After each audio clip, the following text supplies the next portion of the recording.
Hello again, ladies and gentlemen, boys and girls. I'm back, the Dice Bag, with another pack critique, and as you can see, this time I packed up some Dominaria, and it's in one of these big box store packaging. Which, by the way, because I live in an area that I like to call Rural Town, USA, there is no local game store near me. The closest one is in another state, I believe.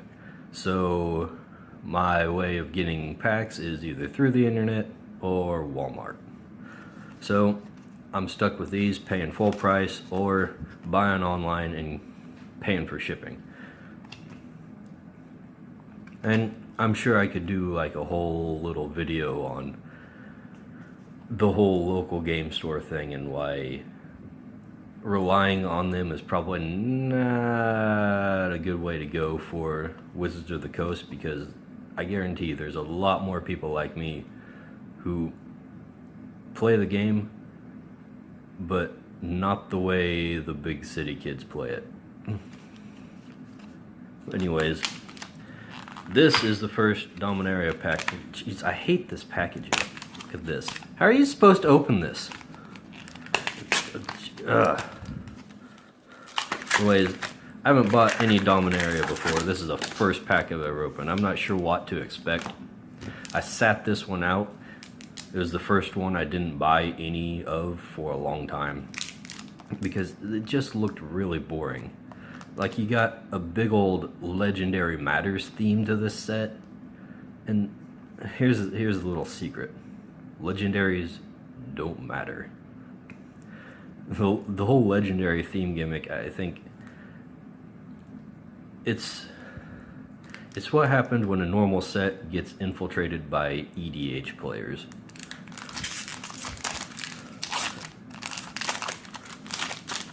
Get out of here.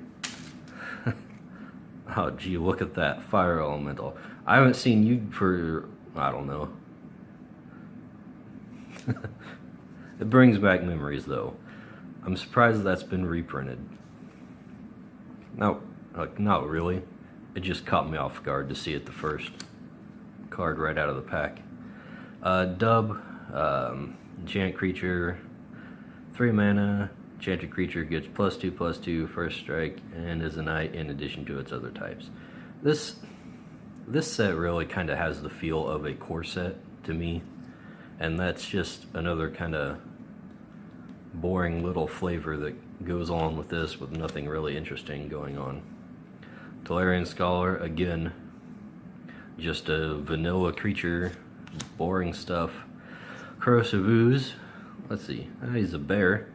Whenever it blocks or becomes blocked by an equipped creature, destroy all equipment attached to that creature at the end of combat. I wonder how much equipment is actually in this set, because that's kind of relevant.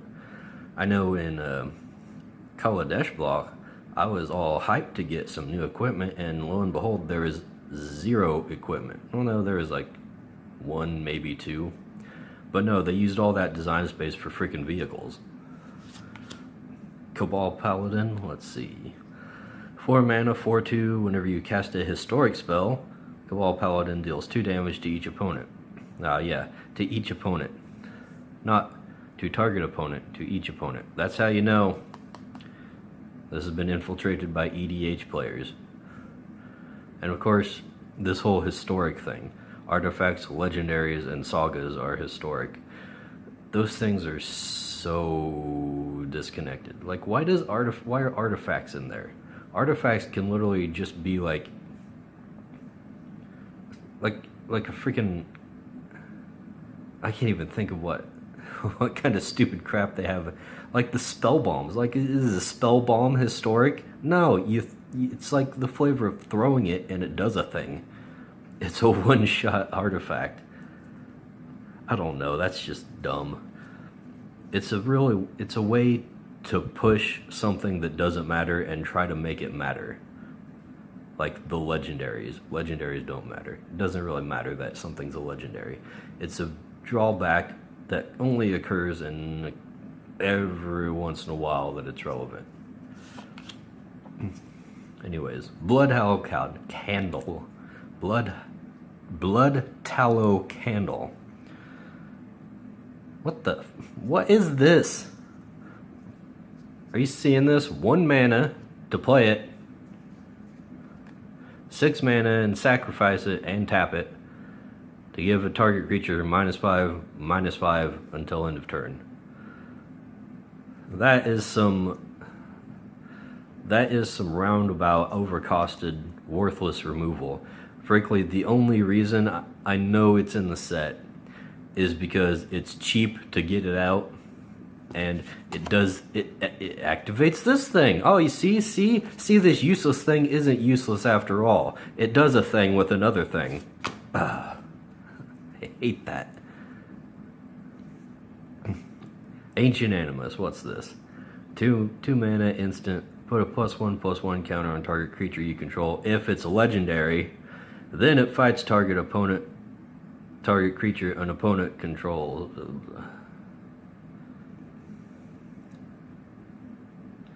Again, they have to make the cards interact with it in order to make it matter, even though it has a specific rules meaning. The specific rules meaning is kind of bullcrap and doesn't really do much. So they have to make other things to build around it. And by the way, if you're building a deck around legendary creatures, your deck has no focus, because legends are not made that way. Legends are made to be like a centerpiece in a deck strategy, typically. They don't collectively do a thing that synergizes with other legends. That's just not how they're made. If you're making a set or a deck that's just based around legendaries, it just doesn't work out. What have we got? Fiery Intervention. This seems familiar. Is this a reprint? I don't know. Okay. Destroy target artifact or deals 5 damage to target creature. Again, overcosted removal. Especially for the artifact. If you use that to destroy artifacts, you are a chump. Navigator's Compass. I see another 1 mana artifact, probably to activate the whole historic thing. I'm surprised they didn't make a whole keyword out of that, or an ability word or something. Anyways, 1 mana, Navigator's Compass. When it enters the battlefield, you gain 3 life, and tap it until end of turn. Target land you control becomes basic land types of your choice, in addition to its other types. Okay, so it's gains you a little life, fixes your mana. It's not particularly fun. Cloud Reader Sphinx. 5 mana, 3/4. Looking bad already. Flying, of course, it's a Sphinx. When it enters the battlefield, scry 2. Probably really doesn't mitigate the small body, considering it's a 5 mana creature. I mean, when you get up in those areas of high mana cost, you really need to have something splashy to make it worthwhile. In Bolas' Clutches. 6 mana, legendary enchantment. Enchant permanent. You control enchanted permanent. Enchanted permanent is legendary. I'm pretty sure this already exists without the legendary stuff. So again, we're pushing something that doesn't matter to make it matter. Oh boy, jeez. This is the thing right here. Let's see what it does first. 2 mana. Number 1, discard your hand. By the way, this is Flame of Keld, if you're not paying attention to the screen. So, first one, discard your hand. Oh, that doesn't seem very good. Second one, draw 2 cards. Third one, if a red source you control would deal damage to a permanent or player this turn, it deals that much damage +2 to that permanent or player instead. Oh man, the sagas, this is another thing. This is the thing where it's one of, like I was saying in, what was it? When I was going through the Dark Steel box, and I mentioned that how with vehicles they kind of reinvented the wheel instead of using things that already existed. This is that exactly. They went way out of the way to make something that they really could have made, but it wouldn't be pretty and streamlined. So they butchered it up. They redid everything just so they could have a very specific method of using it. And the thing is, it doesn't really interact with the rest of the rules like everything else does. That's the main problem. They really took a special case out for these things. And Flame of Keld, I guess the proper use is to play this as the last card you have in hand. Unless you're just looking to dump cards, I don't know. Whatever. Next one, Antiquities War. Let's see, 4 mana, rare. 1 and 2, have a look at the top 5 cards of your library. You may reveal an artifact card and put it on your hand. Put the rest on the bottom in a random order. Okay. Getting a couple activations of that seems pretty decent. Artifacts you control become artifact creatures with base power and toughness 5/5 until end of turn. Oh, by the way it's presented vertically, that makes it hard to read for me. I don't know, is that just me? Like, it looks kind of cool and all, but I'm a guy who says if it makes it less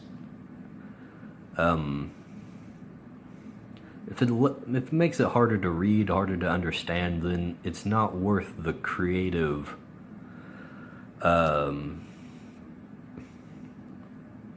it's not worth the artistic liberties you've taken with the card frame. But again, this seems like a pretty decent finisher. Nothing wrong with the power level as far as I'm concerned. I just hate the design. Grune, the only king. I got a 6 mana, 5/5. Wow. Oh, but he's got a kicker. A kicker for 3. If he was kicked, he enters with 5 +1/+1 counters. Whenever it attacks alone, double its power and toughness until end of turn. Okay. Okay, so I thought he was totally worthless, but he's actually not. He just doesn't have evasion of any kind and can be easily chump blocked, even though he's a 10/10. Well, not much to say about that guy. He's an ape warrior. Woohoo. I don't know. And swamp, sapling. Get out of here. What do you guys think? Do you think the legendary subtype really deserves this much interaction when it really doesn't do anything on its own?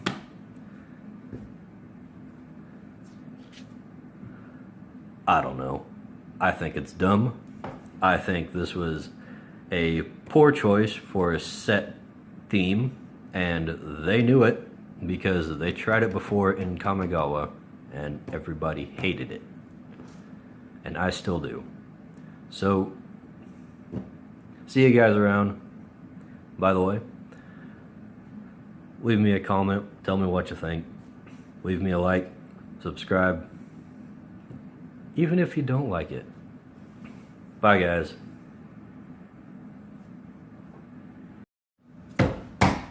Bolas, you're a freaking fraud. I know what this is. Let me fix it for you, Bolas, you cheater. Yeah, confiscate. That's what this card is. Just take this out and take this out, and voila, the exact same card. Get that freaking. Can you believe that? They print an older card exactly the same, but slap legendary on it a couple times.